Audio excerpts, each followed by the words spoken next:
Bienvenidos y bienvenidas. Gracias por seguirnos. Soy Raymond Gaixa y es un placer hoy presentaros a un sexólogo de reconocido prestigio internacional, sobre todo en Latinoamérica, el profesor Ezequiel López Peralta. Él tiene un extenso currículum, pero lo voy a leer resumidamente, que es un psicólogo y sexólogo clínico argentino con más de 30 años de experiencia en el campo de la sexualidad humana. En el ámbito académico ha desempeñado roles de docente, de profesor universitario, impartiendo seminarios en la Fundación Universidad Los Libertadores de Bogotá, en sede de Medellín, Corraleores de Medellín también, y en muchas universidades y en varios países también. Además, coordina el diplomado de sexualidad humana y sexología clínica en la Universidad CES de Medellín, como tú muy indicabas. Como autor ha publicado 5 libros de divulgación sexológica, y su presencia en medios de comunicación ha sido notable, destacando como presentador del programa Simplemente Sexo en el canal Discovery Channel para toda Latinoamérica.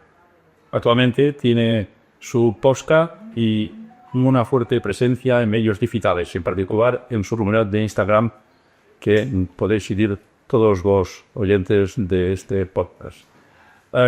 Bienvenido, Teo. Qué placer estar acá, encantado de verte. Igualmente, tipo. Hace años que nos conocemos, creo que fue sobre el año 12, 13, 14, algo así. Si no estoy mal, fue cuando yo llegué a Colombia alrededor del 2010-2011, por ahí. Pues desde ya conocemos en congreso de psicología. Ya unos años más, sí, exacto, que conociendo un poco especialmente. Tu recorrido profesional es muy diverso. Te dedicas a la clínica, a la docencia, a libros, medios, redes sociales. ¿Cómo se ha ido dando toda esa versatilidad? La verdad que sí, una palabra que me identifica es justamente esa, profesionalmente hablando, y diría en personalidad, ¿no? En realidad, primero que nada soy clínico, porque creo que la mayoría de psicólogos, por lo menos en Argentina, los que nos formamos como psicólogos, la mayoría pensamos en ser clínicos, esa es la otra idea. Luego, muy joven y de manera casual, y como se han dado, muchas cosas en mi vida han sido casuales, más que buscadas. Empecé a trabajar en televisión, tenía como 19 años, empecé a dar charlas, luego descubrí como el talento de conferencista, me dediqué a dar conferencias, ya como más profesionalmente y en diferentes países. Y luego, bueno, ya me fui como profesionalizando todo eso que los psicólogos no nos enseñan. Porque no nos enseñan oratoria, no nos enseñan a escribir, no nos enseñan a manejar de frente a una cámara. Cómo crear y condicionar una marca personal. Yo se lo fui descubriendo. Todo eso fue como un poco empírico, pero también me fui profesionalizando porque he hecho formaciones en eso, he tenido asesores, he tenido mentores, siempre me preocupé por rodearme de gente mejor que yo en determinadas cosas, eso me permitió aprender un montón. Y bueno, digamos que ya a los 30 años, más cerca de los 29 años, yo estaba dando mi primer seminario como profesor internacional en Madrid. De hecho fue en Madrid, ¿no? Y luego, bueno, ya empecé a viajar a Ecuador, Venezuela en su momento, bueno, Colombia, México, Chile, América Central. Y bueno, y la verdad es que para mí mi objetivo es que me traduzca algo divertido. O sea, no... El otro día alguien me preguntaba, ¿cuánto tiempo trabajas al día? Y yo no sabía bien qué responderme, porque yo empiezo a 10 de la mañana, termino a 9 de la noche, normalmente. Almuerzo 1 hora, ponerle son 10 horas trabajando. Y si me decís, estás estresado por trabajar 10 horas. Pero que es un trabajo, que no es trabajo. Claro, me diría son mucho, es una pasión, claro, una vocación, y es una manera muy linda. Cuando uno trabaja con todo el gusta, no trabaja nunca. Claro, aparte, cuando trabajas ayudando a personas, que puede ser en consulta, puede ser enseñándoles en una clase o en una conferencia, puede ser comunicando en redes sociales algo que impactas literalmente. O sea, en mis redes sociales impacto promedio de 2 a 3 millones de personas al mes.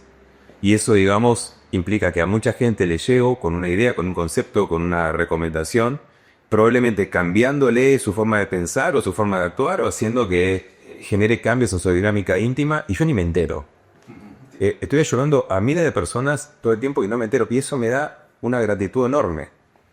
Así que bueno, creo que no fui de tema, pero ¿cómo llegué a esto? Explorando, dejándome llevar por la vida, siguiendo la palabra de moda, que es fluir. Hubo cosas que fueron premeditadas claramente en mi vida, y otras fui llegando porque, bueno, y me dejé llevar por las circunstancias como tal, y un poco por mi prisión también, ¿no? Y bueno, por eso que te digo que a ver, no me aburro ni me estreso trabajando. A ver, si atendiera 10 horas por día a pacientes, me estresaría. ¿Sí? Si fueran 10 horas por día creando contenido para redes, me estresaría. Pero como por esta versatilidad hago un poco de todo, Claro. el que siento que me divierto está. ¿Cómo conviven en tu día a día la consulta clínica, la formación, la divulgación? Soy épocas, no. En realidad, tengo épocas más de consulta, he tenido épocas muy fuertes de divulgación cuando he posicionado mi marca. O sea que para posicionar tu marca tenés que darte a conocer. Pero además tenés que hacerlo bien. Claro. Porque, o sea, yo puedo salir en 10 programas de televisión, pero si soy aburrido comunicando, por ejemplo, no me van a llamar más. Y a la gente no le voy a llegar. Entonces, digamos que tengo épocas, pero bueno, actualmente trato de ser un poco más balanceado. Más o menos hago unas 4 horas de consulta al día, no más que eso.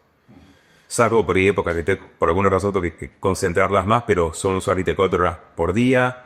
Después tengo mis cronogramas para crear contenido, tengo mi idea para escribir guiones, tengo mi idea para acabar, tengo mi idea para enviar al editor y para subir las cosas. Y bueno, también ahora estoy escribiendo un nuevo libro, ya mi 6º libro. Entonces tengo mis horarios para escribir. Formación estoy haciendo solamente el diplomado que dirijo. O sea, tengo un poco tejada la formación, pero si me la quiero retomar. Y conferencias cuando me contratan de instituciones o empresas o personas para organizar conferencias de verdad al público. Y te faltó una cosa en la presentación, que hago comedia. Eso no fue una casualidad. Es la pregunta que yo ahora. Te defines también como comediante. ¿Qué lugar ocupa el humor en la transmisión de conocimiento? La palabra comediante me queda un poco grande, la verdad. Así me llaman algunas personas, pero intento hacer lo mejor posible. También lo he hecho profesionalmente. También he tenido formaciones con comediantes, he tenido directores de teatro que me han orientado y demás. Pero bueno, llegar a comedia de casualidad, porque a ver, lo que pasaba era que en mi conferencia yo le metía cada vez más humor. Y hubo un día que mi padre murió ya va a ser 15 años, ahora en octubre. Así que imagínate lo que hace, que una vez, como unos años antes de morir, él me dijo, después de una conferencia, mi padre era como mi fan número 1, me acompañaba a todos lados. Después de una conferencia me dijo, vos deberías ser humorista, tenés pasta para humorista. Bueno, pasta ya es, no como acá, que es como que tenés condiciones para eso. Yo digo, tan loco, viejo. O sea, porque me querés que lo decís. Y un tiempo después, bueno, pasaron como 4 o 5 años, estaba subiendo el escenario para hacer comedia. Con un primer monólogo que se llamó Confesiones de un besólogo, dedicado al beso. Y a partir de ahí ya empecé a hacer un poco... Yo te vi en este monólogo. Vos me viste en ese, tenés razón. En Bogotá. Es más, me acuerdo que me viste, creo que fue si no estoy mal, en Maloca, en un lugar... Ahí por salir a una... Sí, que lo recuerdo. Perdimos para llegar a verte y llegamos tarde. Tiene de acuerdo, pero me acuerdo que estabas ahí, tenés razón. Ese fue mi primer motivo. Después es de hacer comedia más cruda, stand-up comedy. Pero siempre con el objetivo muy claro. Mi objetivo no es que la gente se ría, mi objetivo es que la gente aprenda. La risa es un medio, no es un fin. Por eso creo que no soy comediante. O sea, insisto, me mantengo en la parte de divulgador del conocimiento científico y mi obsesión es usar todas las herramientas posibles para poder llevar ese conocimiento a la gente. Ya sea un libro, una conferencia, una red social o un monólogo de comedia. Y bueno, así llegué. La verdad es que hace casi un año que no me monto un escenario. Lo he tenido un poco perdido. El año pasado me he dedicado más a lo digital, a los cursos digitales, pero bueno, ahora apenas puedo me quiero volver a subir. Tu trabajo en medios es uno de tus sellos profesionales. ¿Qué aprendiste juntando Ciudad Tapa en Escala? Aprendí que hay que encontrar el punto justo, que no es fácil. Porque si vos vas a un medio de comunicación y hablas como catedrático, no le llegas a la gente. Y si usás demasiado humor, demasiado chiste, estás de alguna manera vulgarizando un tema que es importante y que merece tener un lugar de una altura, digamos. Entonces, he ido encontrando como el punto justo entre el conocimiento científico, el concepto claro, la recomendación justa, siempre la derivación al profesional para determinadas cuestiones o casos o situaciones, pero meterle de toque de humor o de picante, dependiendo del medio también, porque bueno, por ejemplo, si me invitan de un noticiero, no puedo ser picante de un noticiero, porque es muy formal. Pero me invitan a un programa matinal, o más aún que me encanta era los late shows, estos que son de entrevistas de noche y demás, como que dan más como espacio, ahí sí le puedo meter más el picado. Sí. Pero una cosa muy importante también, nunca voy a un medio de comunicación sin saber a dónde voy a ir. siempre si me invitan a un programa de radio o lo que sea, o de televisión, o inclusive un podcast o por hora. En este caso no estudié, la verdad, que entrevistaba vos, pero bueno, vas a un podcast, vas a un streaming, y antes de responder estudio, veo si va con mi línea. Muchas veces he dicho que no. No para hacerme difícil, pero es que veo que a veces no va alineado con mi marca y mis conceptos, o creo que se va a maltratar el tema y no voy, que eso no me lo... Puedes decir siempre sí a todo. Sí, claro. Te has formado a infinidad, por decirlo de alguna forma, en distintos países. ¿Qué detectas como principales carencias de la formación del psicólogo y del médico? ¿Qué carencias tiene la formación en sexología? Mira, si vamos a lo que son las carreras de grado, propiamente hay muy pocas con nociones de sexología. Ahora hay más que antes. Cuando yo me formé tuve 2 clases, 3. Tuve la del DSM, en ese momento el DSM-4-TR. Tuve 3 ensayos de teoría sexual en psicoanalítica. Y tuve en biología humana una clase de respuesta sexual humana que fue divertidísima, con un médico, profesor divertidísimo. Pero la verdad es que considerando que la sexualidad es tan importante, en las carreras de grado tenemos muy poca formación. Pero por lo menos tenemos algo un poco más ahora. En lo que son las carreras de sexología, bueno, cada una tiene diferentes orientaciones. Algunas están más enfocadas a la parte de investigación, otras más a la parte de terapia de pareja, como es lo que vos has hecho siempre, ¿no? De relacionar sexualidad con terapia de pareja, que es fundamental aparte. Tenés que ser terapeuta de pareja y sos sexólogo. Otras están más enfocadas en la parte educativa, otras más estrictamente en lo clínico. Yo creo que la falencia fundamental es que no nos enseña a vendernos, a crear cosas, no vendernos, a crear una marca. Pues si vos creas una marca, no vendés. Y sobre todo, ¿sabes qué pienso yo? Que nos enseñan a ser demasiado humildes. Eso es cierto. Por ejemplo, no he visto aún una consulta de un médico que la placa de la puerta no ponga su nombre. Y cuesta mucho ver un nombre que pongas coloco. Normalmente, al menos acá, la gran mayoría de despachos de psicólogos tiene un nombre, gabinete de psicología, aquí. Si no está el nombre de la persona. Y no sabes qué hay detrás, si es un hombre, si es algo peor, si es joven, si es mayor, si es... No sé cómo será en España, pero por ejemplo en Argentina, no es que esto sea muy explícito, pero de alguna forma se nos enseña que querer ganar dinero está mal. Sí. No sé si pasa acá también, pero es como que... Sí. No. En formación y en sanidad, sé que nadie afectaría a un médico que dijera que se ha especializado en cirugía estética porque era mucha hora. Por ejemplo, a ver, ¿cuál es el problema de querer ganar dinero siempre y cuando o sigas unos lineamientos éticos? ¿Cuál es el problema?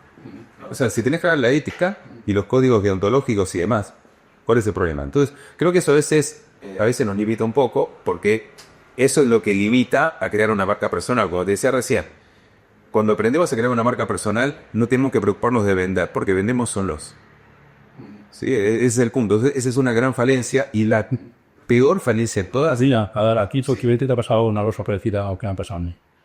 España tiene 17, creo que son 17 comunidades autonómicas. Yo he dado clases en una profe. Y en todas, una pregunta. ¿Cuánto por visitan Barcelona? Y tanto, es mucho dinero, porque claro, si el señor gana tanto al mes y tiene que venir 4 veces al mes, una vez por semana, pam. No creo que ningún médico, ningún abogado, ni un otro profesional se preocupe de si cobramos más. Al contrario. Es decir, que todo el mundo, en función de su taxi, en función de dónde está ubicado, etc., pues hay poblaciones más ricas, más pobres, en fin, y varios también más pobres, cobra lo que puede o que cree que tiene que cobrar. Pero no conozco otra profesión que se cuestione el pobre individuo, paciente, que tiene que pagar 4 sesiones al mes y una vez por semana. Claro, si tiene que venir 2, y eso no, entonces por eso. ¿Te ha pasado a ti eso? Sí me ha pasado. Y tengo, muchas historias en relación con eso, y inclusive hay gente que en algún momento me han criticado, no soy un tipo de tener muchos haters, ¿no? Pero como en algún momento como que yo era comerciante. ¿Por qué? Porque soy el tipo que muestro lo que hago. Simplemente, aparte es más, mira, el 80% de mi contenido en redes sociales solo público es valor. O sea, no es algo orientado a venta. El 20% de captura de vivir. Y aparte me encanta vivir, pero me encanta viajar, me encanta ir a buenos lugares, me encanta ir a comer, ¿viste? Entonces, pero lo otro que te iba a decir, creo que tenemos una falencia muy grave en lo que es la comunicación y la oratoria. Pero la comunicación, digámoslo, para no poner un nivel de oratoria que puede haber. Porque uno cree que la oratoria es para los conferencistas. La oratoria también es para hablar con un paciente. La oratoria es para ir a una reunión en donde vos de repente querés ofrecer un servicio. La oratoria es para tratar con tus colegas, para manejar un caso en un ateneo, para lo que sea. Y realmente, yo digo una cosa, es más. Considero que siempre he sido un buen comunicador, pero sin embargo me he seguido formando en oratoria. El año pasado hice 2 formaciones en oratoria. Creo que es una cosa que uno tiene que aprender a manejar, porque en igualdad de condiciones el que mejor comunica siempre va a ser mejor. Es más, hay personas que pueden saber mucho, pero si no comunican bien, para otra persona la percepción va a ser que no sabe nada. Y hay personas que saben poco, pero lo comunican tan bien que parece que son unos cracks. Si tú vales 10, pero solo comunicas 4, o aquel te cree que vales 4. Claro, exacto. Es así. Y viceversa, ¿no?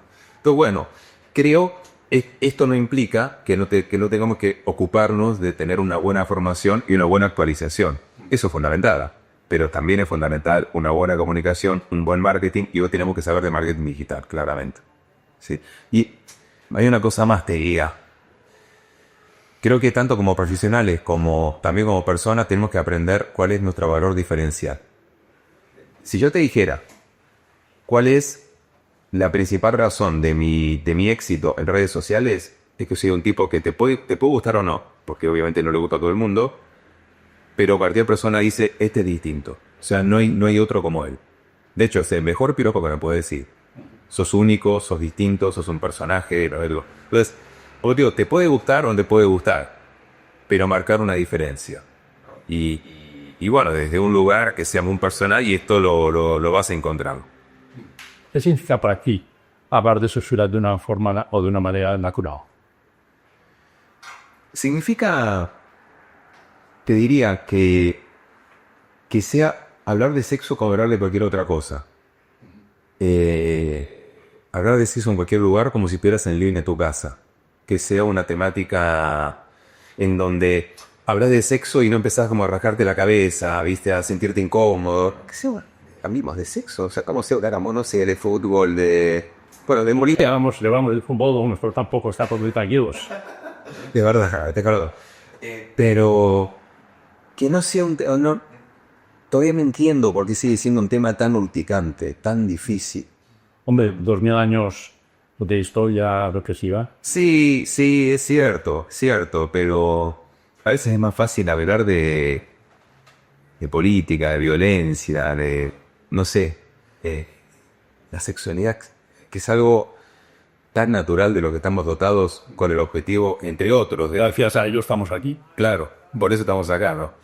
Pero sí, para mí, de hecho te diría que mi misión en la vida es que las personas puedan hablar de sexualidad como hablar de cualquier otro tema cotidiano. Esa es mi misión. Y es otra cosa que también es parte de mi marca personal. Es decir, yo voy a un programa de televisión o voy a no sé donde sea y hablo en temas con total desparpajo, pero insisto, con cuidado.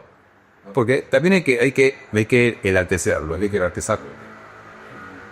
Aquí, ¿cómo relacionas erotismo, virus gótico y calidad de vida? ¿El segundo que dijiste? Bienestar psicológico. No, ok. Mira, yo creo que hay una relación desde varios puntos de vista muy directa, empezando porque, a ver, el erotismo, el placer, ya sea el autoplacer o el placer compartido, en cualquiera de sus formas, tiene una larga lista de beneficios desde el punto de vista, primero, biológico, es decir, están estudiados sus montones de beneficios, desde la función cardiovascular, reforzar el sistema inmunológico, mejorar el sueño, reducir el estrés, bajar la ansiedad, reducir los dolores, mejorar el estado de ánimo, reforzar el vínculo de pareja, estimular el deseo, siempre y cuando hablemos de una sexualidad plena y satisfactoria de acuerdo a los parámetros personales de lo que es la satisfacción, porque es un parámetro universal.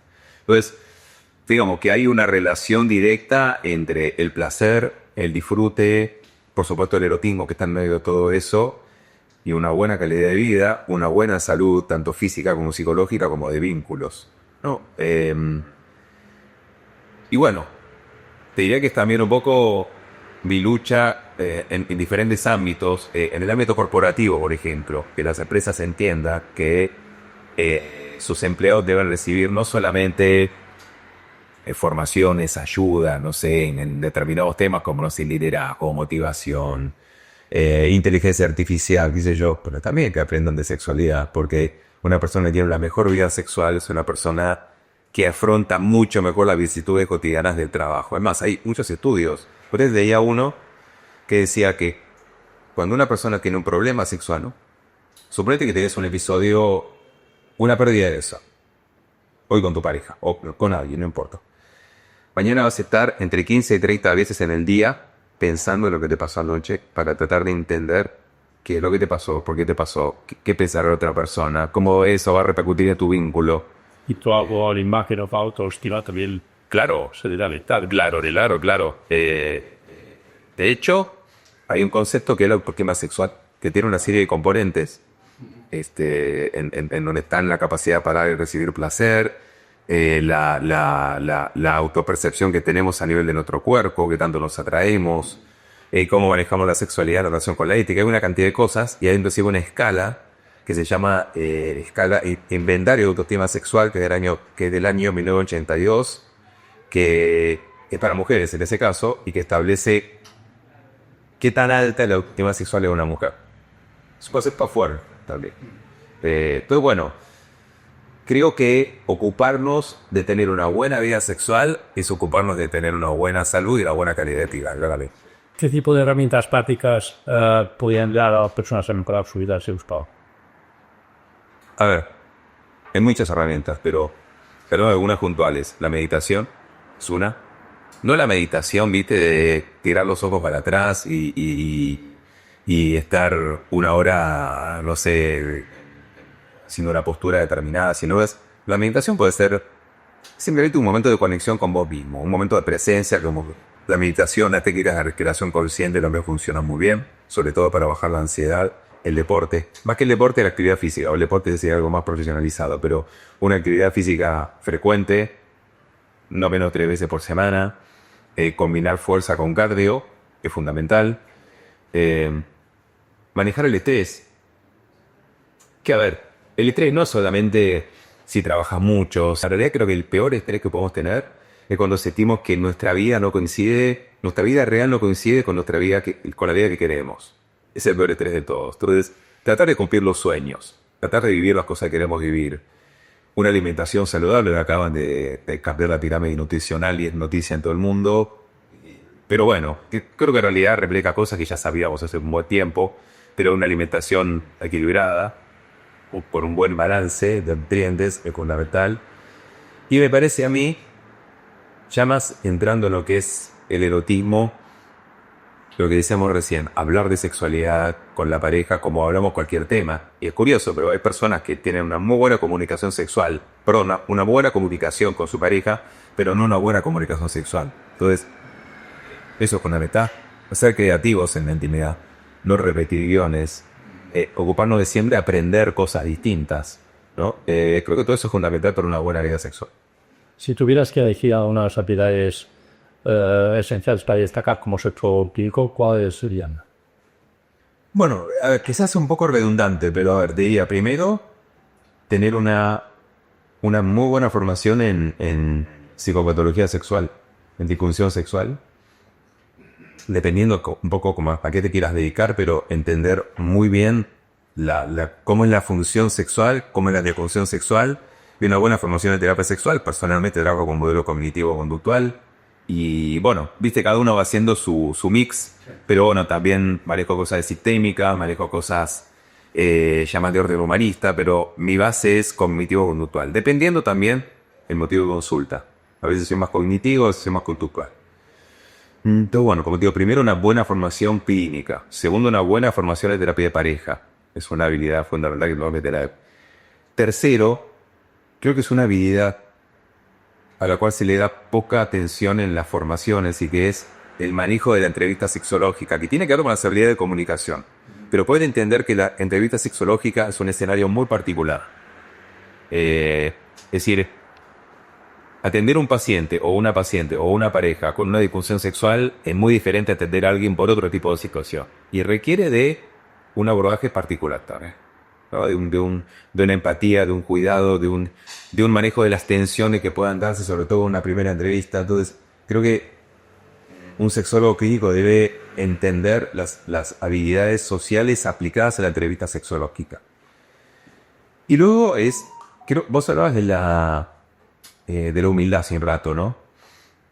Eso me lo enseñó mi profesor León Guinti, con quien me formé. Hice mi primera formación hace como 30 años ya. Él decía, podemos saber mucho, pero tenemos que mantener la humildad. La humildad como para entender que no lo sabemos todo, que a veces necesitamos ayuda, que a veces tenemos que hacernos un costado de un caso. Hay casos o situaciones que no son para todo el mundo. Por ejemplo, yo situaciones vinculadas con lo que es violencia no atiendo, ¿no? Y ahí hay ciertos cuadros que no atiendo. Y otras en las que claramente sí me súper especializo, ¿no? No sé, en bajo peso sexual, en discronaxia sexual, en pérdida de deseo en la pareja, en eyaculación precoz, disfunción eréctil, al orgasmo femenino o masculina. Todo eso perfecto, pero hay situaciones por las que no trabajo. Tenemos que tener muy claro eso, y eso definitivamente nos lo da la experiencia.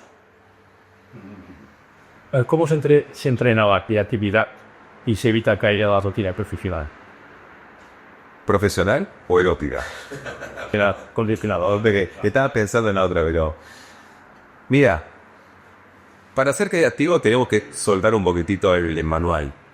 Porque hay personas hay terapeutas que son excelentes terapeutas, pero muy de libro. Reciben un paciente, hacen un diagnóstico, siguen el protocolo. Y yo creo que el manual es una guía, pero tenemos que permitirnos improvisar también. Tenemos que permitirnos probar un poco, ¿no? Animarnos a equivocarnos, porque también los terapeutas nos equivocamos, por supuesto, pero bueno, seguir un poco la intuición. Entonces, creo que lo fundamental, primero que nada, es soltar el manual, y segundo, conocer la mayor cantidad de técnicas posibles, así no sea de nuestro modelo. No sé, por ejemplo, yo le digo cosas de terapia sistémica estratégica, que a veces usa una herramienta de ahí. He leído cosas y he hecho cursos de Gestalt, a veces por tomo una herramienta de ahí. He hecho formación en MDR para tratar lo que son psicotraumas. Cada tanto uso esa herramienta. Bueno, creo que cuantas más herramientas tengamos, más creativos podemos ser, porque la creatividad tiene que ver con la posibilidad de vincular diferentes elementos de una forma creativa y distinta. Entonces, bueno, cuanto más elementos tengas, cuanto más rudimentos tengas, más creativo podés ser. De hecho, tengo mis propios robots entrenados, y hay inclusive uno que después te puedo pasar el link, por solo se accede por link. Es un agente de ChatGPT que se llama Cita con Ezequiel PI, y que está entrenado, tiene cargado mis libros, una cantidad de material mío, mi forma de comunicar, de hablar. O sea, te habla en argentino, te habla así como muy cercano, y es un robot entrenado como para darte la orientación, no una terapia, una orientación, una primera orientación. Entonces, bueno, pienso que la inteligencia artificial nos puede servir mucho desde varios puntos de vista. Primero, para buscar documentos, para trabajar documentos, nos acelera mucho el trabajo. Para traducir documentos de diferentes idiomas, para de repente tener una perspectiva de un caso. Vos le pones la información de un caso, por favor nunca pones el nombre, porque vos sabés que estás entregando, ¿no? Entonces, nunca pones el nombre de la persona, pero bueno, podés entregar un perfil de lo que es el caso, cómo planteaste la intervención y ver cómo qué devolución te da. Esto con un buen prompt o con un robot entrenado que puede ayudar a tener una perspectiva distinta para abordar el caso. Entonces, creo que sí nos sirve un montón. O sea, pienso que tenemos que usar la inteligencia artificial como aliada, no para que nos reemplace, no para que reemplace nuestro conocimiento, pero como aliada, porque a veces nos puede dar un panorama que de repente a primera vista no tenemos. Entonces, eso soy muy pro de usarlo ahí. Hace poco leí en el artículo que en China a los influencers entonces exigen un nivel de preparación universitaria para los temas que del tema que van a hablar o van a influenciar sobre la gente. ¿Qué dices del texto de la codificación que hay de influencias en el ámbito de la sexualidad? Mira, bueno, primero los chinos se tienen todo controlado, ¿no? Entonces yo creo que ellos pueden controlar exactamente lo que hace cada influencer. Acá es diferente. Y está muy bien que haya libertad de expresión y todo, pero escucho y veo cada cosa que me quiero matar. Sinceramente. Sí creo que, primero, los influencers tienen que prepararse para ser influencers, para tener conciencia de que lo que está transmitiendo tiene un efecto. Porque hay personas que hablan, prenden una cámara, hablan, probablemente llegan mucho más que yo, o que personas que sí nos hemos formado en un determinado tema, y llevan a la gente a tomar decisiones o a reforzar ideas, a veces no demasiado evolucionadas, no demasiado funcionales, con lo cual están haciendo de una manera iatrogénea, están cometiendo un error muy fuerte. Entonces, sí, o sea, me encantaría que todos los influencers que hablan de sexualidad se formen en sexualidad. La verdad es imposible, pero por lo menos que tengan conciencia de que el mensaje tiene un efecto. Que la yo de que prendo la cámara, porque escribo un guión y después prendo la cámara y lo grabo. Lo primero que pienso es, ¿qué impacto voy a tener en la persona con este mensaje? Trato de que no sea algo sesgado, ni para el machismo, ni para el feminismo, ni para, o sea, para ningún lado. O sea, de verdad, lo trabajo y lo pienso 20 veces antes de grabarlo y de publicarlo. Y creo que todos deberían hacer lo mismo. Porque la verdad es que el tema sexual está muy manoseado. Y creo que hay personas que por lo menos deberían decir, yo hablo de sexo, no tengo formación en esto, con lo cual lo mío es simplemente una opinión. Sí, no es una bajadería de la ciencia, simplemente es una opinión. Lamentablemente que eso no pasa. Claro, y hablan normalmente como dogma de fe. Claro que... Y dan opiniones, de eso que no tiene autoridad para opinar. No tiene autoridad y a veces se habla desde el sesgo personal, desde el dolor personal. Yo, a ver, no es por nada, pero a ver, yo entiendo... Acá me puedo ganar algunos haters con esto que voy a decir, pero a ver, yo soy feminista, pero no del feminismo radical. Yo soy feminista digamos, desde el reconocimiento, de la valoración de los derechos de la mujer a la par de los del hombre. Pero no creo en el igualismo, de decir que somos iguales. Igualdad de derechos sí, pero no somos iguales. Hay un tipo de feminismo, un tipo de feministas que hacen mucho ruido y que muchas están en redes sociales y que lo que ves es que destilan odio al hombre en todo lo que dicen. Y no es un concepto claro, lo que ves es odio, lo que ves es una lucha contra el hombre, no contra el machismo. Entonces, lamentablemente, esas personas arrastran a otras hacia un odio que evidentemente no es bueno ni para la propia mujer, ni para el hombre, ni para la relación. Entonces, y esto como ponerte un ejemplo. También veo una corriente de hombres que normalmente, entre comillas, pretenden dar educación sexual a otros hombres desde una perspectiva de una mujer objeto. Eso no me parece tampoco, ¿no? Entonces dicen, no, lo que una mujer necesita es un hombre, un verdadero macho, que las epote contra la pared, que las haga gemir, no sé, que se escuche hasta no sé dónde, que estén 3 horas, no sé qué, y entonces yo te vendo el manual con las técnicas para esto. Eso me parece absurdo. También, ¿no? Como te digo lo de un lado, te digo lo de otro, que es absurdo. Y yo lucho contra todo eso, tratando de darle la sexualidad a un lugar que finalmente disfrutemos, en un marco de respeto, de entendimiento, de comunicación asertiva y por sobre todas las cosas, en el marco de un acuerdo. Que todo lo que pase, o sea, sí más sí es sí, sí más no es no, y no más no es no. Es decir, todo lo que pase tiene que ser acordado y consensuado. Recordamos 35 años atrás cuando tú eras un recién graduado. Si llevaras a tu do cuando acabaste la arquitectura y psicología, ¿qué te dirías?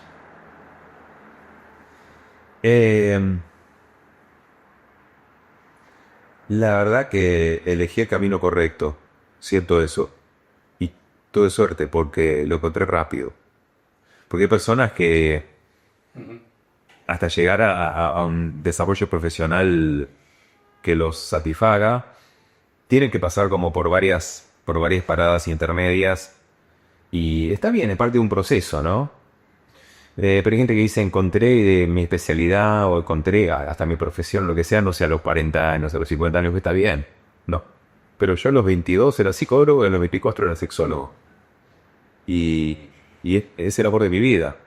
Ninguna mujer ni duró, ni me va a durar, ni matrimonio con la sexología. Vos sabés que no es bien. La estabilidad Ya como perro viejo, como gato viejo, como veterano, ¿qué consejos le darías a un recién egresado que acaba la licenciatura en psicología y se enfrenta a la sexología? Lo más importante, te diría, que todo lo que haga, que lo haga con pasión. A ver, es cierto que vos decís el ejemplo de, no sé, el cirujano plástico que eligió cultivar no. A ver, vos digo, yo estoy a favor de que ganemos dinero con nuestra profesión. Pero creo que en el medio tiene que haber pasión como para que la ecuación se cierre y tenga sentido. Porque, por ejemplo, yo voy a ganar mucho dinero de repente con otro tipo de especialidades, capaz que más que lo que gano con lo que tengo. Pero quizás son cosas que no me apasionan. Y entonces tendría dinero, pero estaría aburrido, estaría estresado. Y ahora de repente gano lo que necesito para vivir, capaz un poquito más, ¿viste? Pero lo que necesito para vivir como me gusta. Y soy completamente feliz porque influencio positivamente a las personas. Y hago lo que me gusta y hago de lo que me gusta. Y me divierto. Entonces creo que eso es ponerle mucha pasión porque tenemos una disciplina que es hermosa. Es hermosa. Muy bien. Oye, Figueroa, gracias por estar aquí. Ha sido un placer integrarte como no puede ser de otra manera. Espero que nos veamos Más casi orgánico, ¿veis? casi. Espero que nos veamos más frecuentemente porque estamos un poco lejos y ahora ya había menos. Y a nuestros oyentes o seguidores, si habéis llegado hasta aquí, muchas gracias y esperamos, os queréis esperar pronto la siguiente entrega con el siguiente Costa. Muchas gracias por vuestra asistencia.